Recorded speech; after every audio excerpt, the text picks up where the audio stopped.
Death at Rottingdean, Chapter 24. I'll tell you a tale, and you can fit it as how you please. Rudyard Kipling, Puck of Pook's Hill. In the course of a landing, a newcomer to the parish arrived and was horrified to find that the goods were illegally landed. Smuggling! Oh, the shame of it! Is there no magistrate to hand, no justice of the peace? Is there no clergyman, no minister? The innocent man's inquiries were silenced when one of the locals pointed out the vicar holding a lantern. Richard Platt, Smuggler's Britain. Patrick squatted down in the corner of the empty loose box in the stable for a long time before he began to move about. Harry Todwell might step out of the stable office at any moment and collar him, and he wasn't at all sure that the man with the rattling pack and batwing waterproof hadn't caught sight of him stepping hastily away from the door and might turn back to search for him. And the loose box, dark and smelling of horses and sweet summer hay, was as good a place as any to think things through from beginning to end and all in between. A project which took a great deal of time because Patrick had a great deal to think about. He had to think about the errands he had done for Mr. Todwell, about the nighttime enterprises of certain villagers or in the routes they took to do their work, and about lantern lights on Beacon Hill.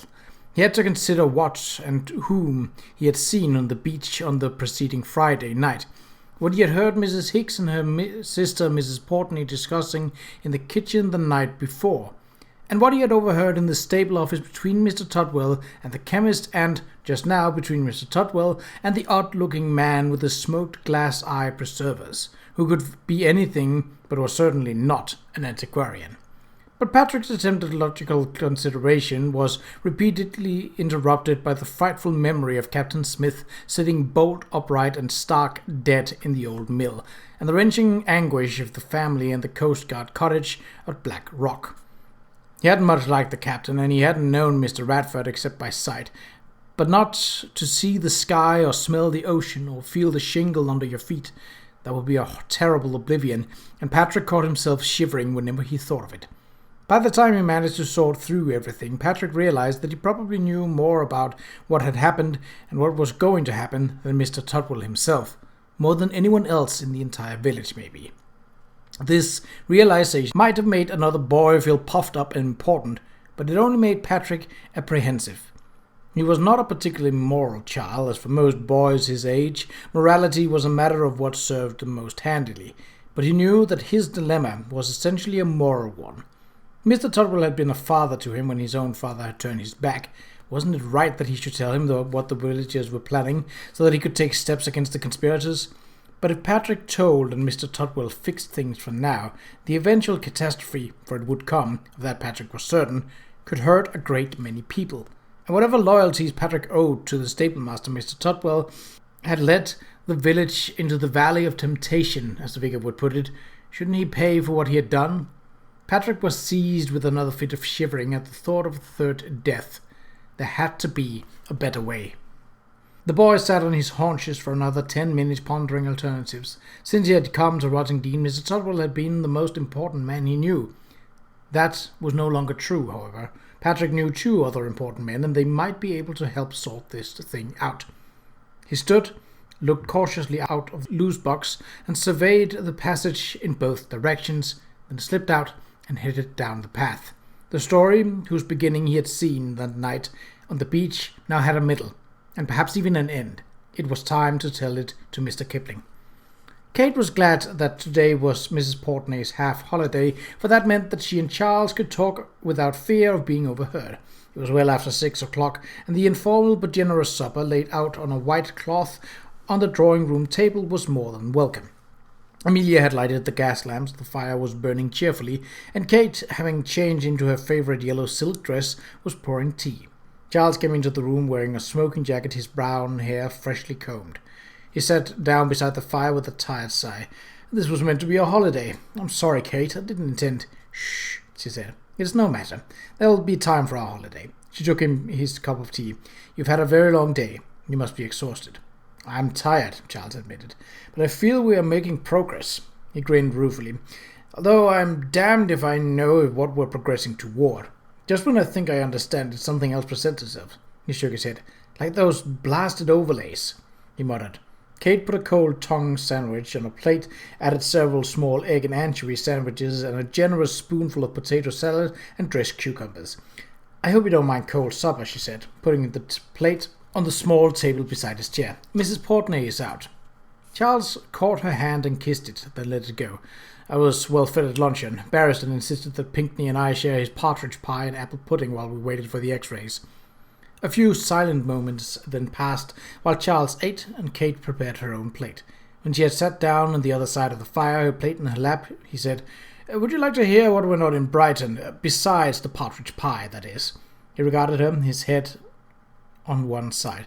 "Although some of it is a bit grisly. Perhaps the story should wait until we finish our suppers." "No, do tell," Kate commanded, and listened while he related the outcome of the 2 autopsies and his conversation with the gun shop owner. "It's lucky that Dr. Barristan was able to take the x-rays and retrieve the bullet," she said when he had finished. "Lucky indeed. The bullet would have been found most likely, but the job would have taken a great deal more time." He frowned at the fire. "I don't know, though, that we learned anything from the bullet that we did not already surmise from the cartridge. We shall just have to wait and see what can be found out from Mr. Barker's inquiries in London. If it is true that there are very few guns of that type, we might have something. What about your errands here in Rottingdean?" Abstractedly, Charles picked up his napkin and blotted his lips.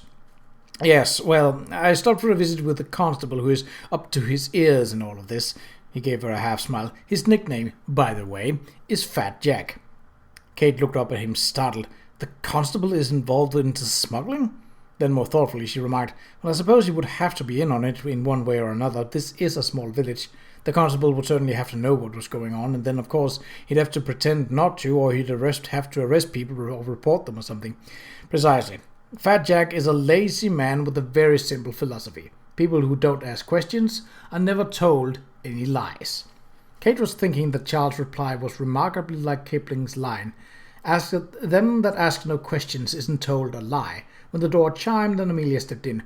"Mr. Kipling's here to call," she said. "A young boy, Patrick, I believe." Kate turned, surprised, as Rod and the boy, dressed in the same coarse shirt and green corduroys he had worn that morning, and still without a jacket, came into the room. "Forgive us for interrupting your supper," Rod said. "We wouldn't have come at such an hour, but it seemed rather, urgent." "It's no interruption," Charles said. "We've finished, although there is plenty left for those who are hungry." Kate smiled at Patrick, who stood shyly behind Rod. "Would you like a glass of milk and a sandwich, Patrick?" The boy pushed back an unruly lock of hair. "Thank you," he said, and took the chair Kate pulled out for him at the table. She sent Amelia for milk and heaped a plate with food, which the boy began to devour hungrily. "You've eaten, Rod?" she asked. "Yes, thank you," he replied. "We had a late, large tea, and Carrie is off to bed with a flannel brick at her feet and a magazine in her hand containing one of Bill Bardwell's stories, if I'm not mistaken. Her cold is troublesome, and the house is beastly damp. I dare say bed is the best place for her." He eyed the decanter of port on the table. "I'd be grateful for a glass of something, though, if you have time to listen. Patrick has a story to tell, and stories go better with a glass." "Well then," Kate said, pouring a glass for Kipling. "When Patrick has finished eating, we can all listen." "Meanwhile, Rod," Charles said to Kipling, "I have 1 or 2 things to tell you about today's inquiries. Shall we go into the garden for a smoke?" When Patrick had finished and the men had come back, the 3 of them joined Kate at the fire. "A story?" she asked, looking expectantly at Patrick, sitting in a large chair that made him look like a very small boy indeed. "Well, tell away then, Patrick. We are all ears." Patrick told the story simply and straightforwardly, with very little nervousness. When he came to the end, he lowered his head and said to Charles, "I'm sorry, sir, really I am. I expect that if I'd told earlier, Captain Smith might not have gotten killed." "Because he would have been in jail for murdering George Radford, you mean?" Charles asked dryly. "Something like that," Patrick said. Kate heard the unhappiness in his voice and impulsively reached out to touch his hand. "The trouble was," he added, "I wasn't sure it was really Captain Smith rowing the skiff that night, although the Coast Guards always wear black oilskins while everybody else wear yellow. Almost everyone else," he amended. "That's right," Kate exclaimed. "George Radford had black oilskins. I saw them hanging in the cottage today." "Who else has black oilskins, Patrick?" Charles asked. The boy hung his head. "Mr. Totwell," he said, after a minute. "Harry Totwell," Kipling said, "has been a good friend to Patrick, given him work and taken him shooting and the like." "I see," Charles said. Patrick bit his lip. "I was sure that it was the Coast Guard skiff too, but then anybody could have borrowed it.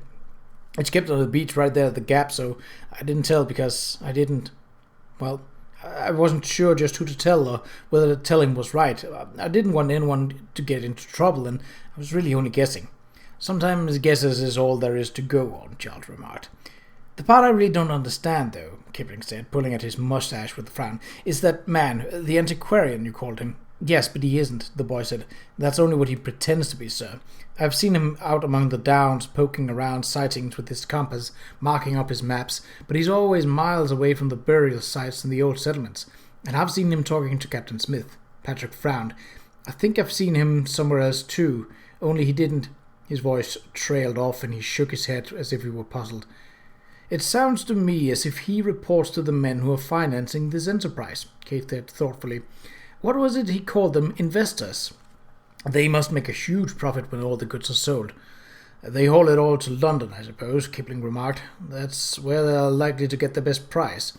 Some of the goods go to Brighton, Patrick put in. Mr. Tudwell sent me with messages which are supposed to be about horses, but which are really about tobacco and brandy. He smiled self-consciously. It's like a game, you see. Everybody knows it's not horses, but everybody pretends not to know anything. The great game, Charles said reflectively. What doesn't go to Brighton or London is sold in High Street, Kate said, and told about her afternoon shopping expedition and Mr. Portney's offer to find brandy and truffles. My word, Kipling beetled his thick brows in mock dismay. The dressmaker, the tobacconist, and the grocer? Oh, Rottingdean, innocent Rottingdean, to what depths have you descended? I dare say we'll soon be hearing that the vicar is holding the lantern. Actually, Patrick said, this vicar is new and too proud to hold a lantern for anybody. He looked puzzled at Kipling's chuckle and added earnestly, but the very oldest tunnel under the village goes to the vicarage, and the Reverend Hooker was a lookout for the old Rottingdean gang. He probably did held the lantern. Look here, lad, Kipling said sternly. How do you know where the tunnel goes? And about Hooker too, for that matter. I know about Reverend Hooker because Mr. Forsyth, he's the village schoolmaster, told me. And I know about the tunnels because I go... He corrected himself. I mean, I used to go down there with the other boys. Used to? Charles asked. When I first came here. Now, though, we're not supposed to. Mr. Tudwell told me to keep clear, and Ernest Shepherd got an awful beating from his father for going down there. Because it's dangerous, Kate asked. I suppose there might be cave-ins, or you could get lost. Because we're not supposed to know that the men are working down there, Patrick replied offhandedly. Last year, you see, they repaired the old tunnels and dug some new ones, and made the underground cellar much bigger. They? Charles asked. Who was in charge of the excavation? The boy bit his lip. Mr. Tudwell. He raised his eyes. But he's a good man, he burst out. Good to me, anyway. He's looked after me. I see, Charles said. Well then, you were saying that you weren't to go into the tunnel. Right. We weren't to know anything about it, but the end of it comes out in the cliff. It's behind a rock fall, but we found where they tipped the spoil out on the beach so that the waves could wash it away. I don't suppose, Charles said pensively, that you did as you were told. About the tunnels, I mean. He looked straight at Patrick, and there was a twinkle in his eyes. If I were your age, nothing would keep me out of them. Yes, my lord, Patrick said unblinkingly. I dare say that's true, my lord. Kate suppressed a giggle. Charles took out the scrap of paper on which the tunnel was drawn and showed it to Patrick. This is a sketch of the tunnel system, isn't it? Is this accurate? The boy studied it for a moment and then nodded. More or less, sir. This is where it comes out on the beach. And this, he pointed, is the new section. Where's the underground cellar? Charles asked. Here, Patrick put his finger on the map, at a point not far from Seabrook House, where the circle is. How big is it? Patrick looked around. Bigger than this room. The ceiling is a lot lower, though. What are you getting at, Charles? Kipling asked. I'd like to see this tunnel for myself, Charles said. Where can we get in without attracting any attention? How about my cellar? Kipling offered. We'd have to unblock the passage, but it probably wouldn't be very much work. We'd have to do it, though. He added ruefully, without waking Carrie. She wouldn't be quite easy if she knew we were larking about in the old smuggler's tunnel. Patrick shook his head. It would be easier from the cellar here, sir. There's an entry behind that big wooden rack where they keep the wine bottles. All you have to do is unhook a wire and push the rack to one side. There's a hasp on the door, but it isn't locked. Of course there's an entry here, Kate exclaimed, thinking of the broken brandy bottle. But how do you know about it, Patrick? Miss Portney is Mrs. Hicks' sister, Patrick said. I've helped her carry things up and down the stairs a couple of times. He looked at Charles. "You want to see the tunnel and the cellar? Sir, I could show you. We need lanterns, though." He glanced at Sir Charles' smoking jacket. "And you need to wear something else. It's filthy down there." "There are lanterns hanging on the wall in the back passage," Kate said, standing up. "I'll get them, and we can all go." Charles gave her a firm look. "Not all of us," he said. "You must stay here, Kate." "But that's not fair," she protested. "I want to go. I've never been in a tunnel, and besides, Belle Bartwell is considering putting the tunnels into a story, and she can't do it if she hasn't seen it." She looked down at her full yellow skirt. "Wait while I change. It'll only take a moment." "When this is all over," Charles said, "you can climb into a pair of my trousers and you and Beryl can explore as much as you like. But tonight we need someone to stand on watch for us in case there's difficulty." Patrick gave her a sympathetic look. "I'll be glad to go with you and this Beryl person," he volunteered helpfully. "I can show you all kinds of interesting things, if you don't mind rats," he said. "And bats at the beach end." "Good," Charles said. "Now, where will we find those lanterns?" And with that, Kate had to be satisfied.